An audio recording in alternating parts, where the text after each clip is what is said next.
첫 번째 시간으로 꽃을 물올림하고 컨디셔닝 하는 방법에 대해서 배워볼 거예요. 컨디셔닝, 물올림, 전문적으로 꽃을 하지 않는 분들에게는 다소 생소할 수 있는 말일 것 같은데요. 말 그대로 꽃의 컨디션을 더 좋게 만드는 작업을 말합니다. 이 과정을 해주시는 것만으로도 집에서 꽃들을 더 오래 보실 수 있는데요. 이런 방법들을 저와 함께 배워보시고 직접 응용해 보시면 좋을 것 같습니다. 일단 첫 번째로 구매하신 꽃들의 잎사귀를 제거하는 방법에 대해서 배워볼 거예요. 잎사귀들이 너무 많게 되면은 이 물들이 꽃 머리까지 가는데 굉장히 방해가 많이 되거든요. 그래서 이 잎사귀들과 가시들을 청결하게 제거해 주시는 게 좋습니다. 첫 번째는 이제 장미를 한번 손질해 볼 건데요. 장미는 이제 가시가 많기 때문에 가위로만 손질을 하시는 것보다 시중에 가시 제거기가 다양한 형태로 나와 있어요. 그래서 요거는 이제 고무 패드 처럼 이렇게 달려 있는 건데 이런 식으로 장미를 한 손으로 잡으시고 이렇게 훑어내시면은 장미의 잎과 가시가 다 제거가 됩니다. 그래서 요게 좀 집에서 쉽게 사용하실 수 있기 때문에 저렴한 가격에 좀 구매를 하실 수 있는 가시 제거기가 있고요. 그리고 이렇게 장미를 필요한 잎들만 딱 남겨 놓으셔가지고 손질해 놓으시면은 좋습니다. 두 번째로는 아스크레피어스라는 친구를 이제 손질해 볼 건데요. 이 친구는 가시가 없기 때문에 그냥 손을 이용해서 전체적으로 훑어 내려가듯이 해주시면 됩니다. 이렇게 가시가 없는 꽃들은 가시 제거기를 이용하시는 것보다 손으로 직접 컨디셔닝을 해주시는 게 조금 더 줄기의 손상을 막을 수가 있거든요. 그래서 가시 제거기는 이제 가시가 있는 꽃에만 이용해 주시고 나머지는 조금 더 손을 이용해서 부드럽게 손질을 해주시는 게 꽃의 손상을 최소화하실 수가 있습니다. 그리고 네 번째 꽃으로는 이제 마트리카리아라고 하는 친구인데요. 이 친구는 이제 사실 캐모마일이라고 우리 차 만드는 그런 꽃들이에요. 그래서 이 친구는 이렇게 가지가 여러 가지가 있고 잎사귀가 굉장히 여러 군데 달려 있기 때문에 이렇게 조금씩 하나씩 이렇게 떼어내시면서 손질을 해주시면 되시겠습니다. 이런 식으로 좀 깔끔하게 제거를 조금 해주시고요. 그리고 이 친구는 이제 거베라라고 하는 친구인데 보시다시피 줄기에 어떤 이파리나 가시가 없기 때문에 이 친구는 그냥 그대로 이렇게 사용해 주시면 되겠습니다.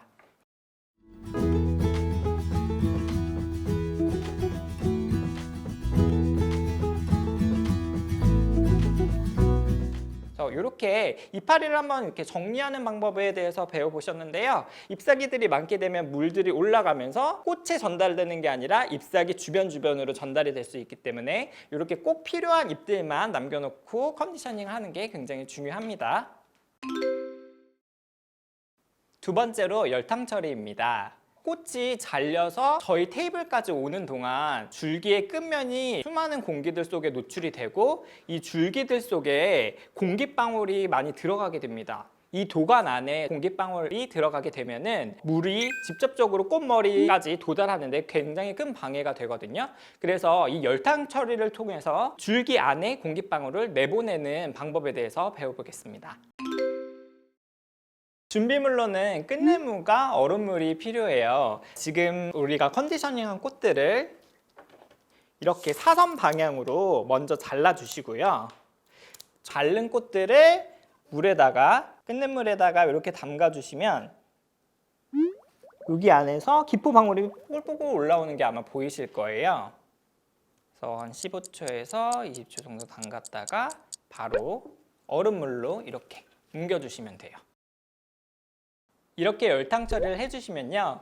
줄기 안이 온도차에 의해서 진공 상태가 되고 안에 있는 기포 방울들이 다 바깥으로 나오게 됩니다. 이럴 때 즉시 얼음물로 옮겨주시게 되면은 다시 온도차에 의해서 물들이 꽃머리까지 쭉 올라가게 됩니다. 그래서 이런 방법을 통해서 물들을 조금 더 꽃머리까지 쉽게 빠르게 도달시킬 수 있는 방법이에요. 다른 꽃들도 같이 한번 해보도록 할게요. 사선 방향으로 자르고 그리고 다시 15초에서 20초 정도 담그시면 돼요. 꽃에 따라서 보시면은 굉장히 이렇게 기포가 많이 올라오는 게 있거든요. 이런 것들은 도관 안에 공기방울이 굉장히 많이 차 있다는 뜻이겠죠. 이렇게 해서 얼음물에 또 담가주고, 기포가 올라오는 동안 여기 이제 뜨거운 물에서 증기가 나와서 꽃들의 머리에 손상을 줄 수 있기 때문에 이렇게 물올림을 해주실 때에는 증기가 꽃 머리에 닿지 않게 약간 비스듬하게 물을 올려주시면 아주 좋습니다. 그래서 이렇게 또 10초 정도 이런 식으로 이제 물올림을 해주시면 되시는데요. 꽃에 따라서 줄기가 너무 연약하거나 약해 보이는 꽃들은 조금 더 적은 시간을 해주셔도 좋아요. 보시면은 요거 같은 경우는 공기방울이 굉장히 크게 지금 나오고 있거든요. 집에서 꽂아놓은 꽃들이 3, 4일만 되면 도가니 공기방울로 굉장히 막히기 때문에 이 과정을 다시 한번 해주시면 꽃이 다시 싱싱하게 며칠 동안은 보실 수 있으실 것 같아요.